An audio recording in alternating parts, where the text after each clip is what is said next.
রথযাত্রার দিন কাছে, তাই রানী রাজাকে বললে, চলো রথ দেখতে যাই।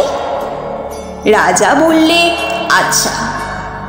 ঘোড়াশাল থেকে ঘোড়া বেরোলো, হাতিশাল থেকে হাতি, ময়ূরপঙ্খী যায় সারে সারে, আর বল্লম হাতে সারি সারি সিপাই সান্ত্রী, দাস দাসী দলে দলে পিছে পিছে চলল। কেবল বাকি রইল একজন, রাজবাড়ির ঝাঁটার কাটি কুড়িয়ে আনা তার কাজ। সর্দার এসে দয়া করে তাকে বললে, ওরে তুই যাবি তো আয়। সে হাত জোর করে বললে, আমার যাওয়া ঘটবে না। রাজার কানে কথা উঠল, সবাই সঙ্গে যায়, কেবল সেই দুঃখীটি যায় না। রাজা দয়া করে মন্ত্রীকে বললে, ওকেও ডেকে নিও।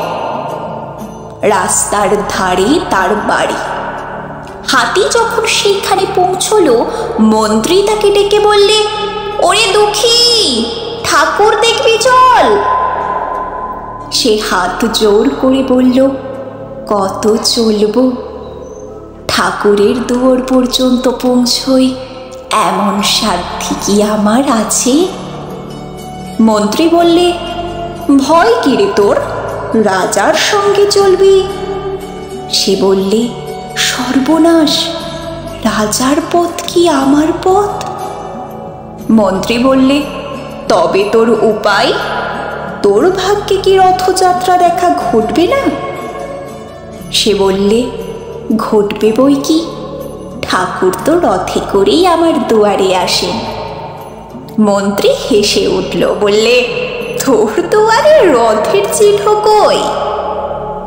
দুঃখী বললে, তার রথের চিহ্ন পড়ে না।